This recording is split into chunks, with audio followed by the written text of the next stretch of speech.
গণতন্ত্রের যে প্রথম তিনটি কথা, for the people, by the people, of the people, এটাই বিধানসভায় দেখতে পাবেন। ভারতের পশ্চিমবঙ্গের কলকাতায় জুমার নামাজকে কেন্দ্র করে তৈরি হয় উত্তেজনাকর এক পরিস্থিতি। রাস্তায় নামাজ আদায়কে ঘিরে মুসল্লিদের সঙ্গে পুলিশের বাকবিতণ্ডা ছড়িয়ে পড়ে উত্তেজনায়।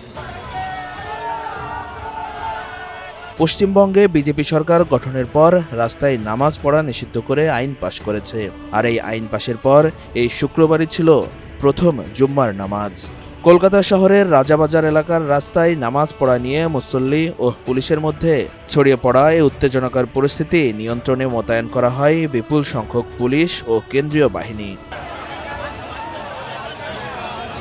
শুক্রবার দুপুরে কলকাতার ব্যস্ত রাজাবাজার ক্রসিং এলাকায় স্থানীয় কিছু মুসল্লি রাস্তার একাংশে জুমার নামাজ আদায় শুরু করেন। এই অবস্থায় যান চলাচল স্বাভাবিক রাখতে মুসল্লিদের সরিয়ে দিতে যায় কলকাতা পুলিশ। এ সময় পুলিশের সঙ্গে স্থানীয় মুসল্লিদের তর্ক বিতর্ক শুরু হয়। এক পর্যায়ে পরিস্থিতি উত্তপ্ত হয়ে ওঠে এবং পুরো এলাকায় উত্তেজনা ছড়িয়ে পড়ে।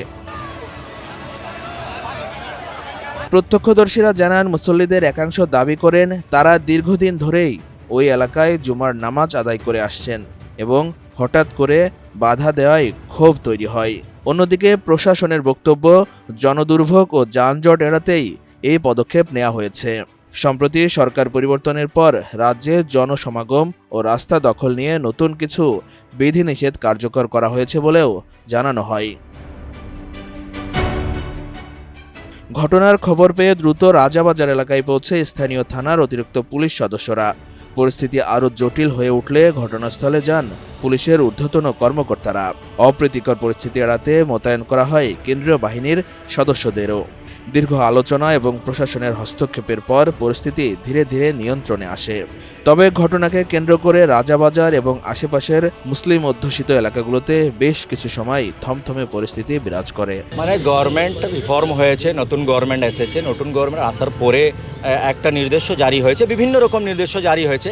তার মধ্যে এটা একটা নির্দেশ ছিল, তার মধ্যে কি কোনো রিলিজিয়াস প্র্যাকটিস রাস্তা উপরে হবে না, রাস্তা ব্লক করে হবে না, কোনো রিলিজিয়াস প্র্যাকটিস, মানে যাই হিন্দু ভাই হোক বা মুসলিম ভাই হোক। তো এখন কোনো পূজার সময় চলছে না, কিন্তু আমাদের ফ্রাইডে প্রেয়ার রাস্তা উপরে হয়। মসজিদে এত বড় পপুলেশন আছে, মসজিদ কম আছে, এই জন্য রাস্তা উপরে হয়। তাদের জন্য আজকে ফার্স্ট ফ্রাইডে ছিল, এই জন্য পুলিশ পার্সোনাল একটু এটা করছিল কি এটা রাস্তা উপরে জানা না হয়, যে ওনাদেরকে একটা নির্দেশ ছিল। তার মধ্যে মসজিদ কমিটি আর এখানে যে সাধারণ মানুষ ভালো সবাই এটা কোঅপারেট করেছে। পশ্চিমবঙ্গের নতুন মুখ্যমন্ত্রী শুভেন্দু অধিকারী সম্প্রতি প্রশাসনিক বৈঠকে স্পষ্টভাবে জানিয়েছিলেন, রাস্তা আটকে নামাজ বা যে কোনো ধরনের জমায়েত কোনোভাবেই মেনে নেওয়া হবে না। না, আমাকে কি বলছে ওটা তো আমি বলবো না। ব্যক্তিগতভাবে তার রাজনৈতিক মতাদর্শে ভিন্নতা থাকতে পারে। আমি ব্যক্তিগতভাবে যেটা বলেছে সেটা আপনাদেরকে বলতে যাব কেন? আমি বলছি নাম না করে, তৃণমূলের একাধিক বিধায়ক আমাকে বলেছেন যে আমরা স্বাধীনতা পেলাম। উল্লেখ্য, বিজেপি সরকার ক্ষমতায় আসার পর রাজ্যে মুসলিম সম্প্রদায়ের উপর নতুন বিধিনিষেধ আরোপের অভিযোগ তুলে সমালোচনা করছে বিরোধী দলগুলো। তাদের দাবি, ধর্মীয় স্বাধীনতার প্রশ্নে নতুন করে উদ্বেগ তৈরি করা হয়েছে।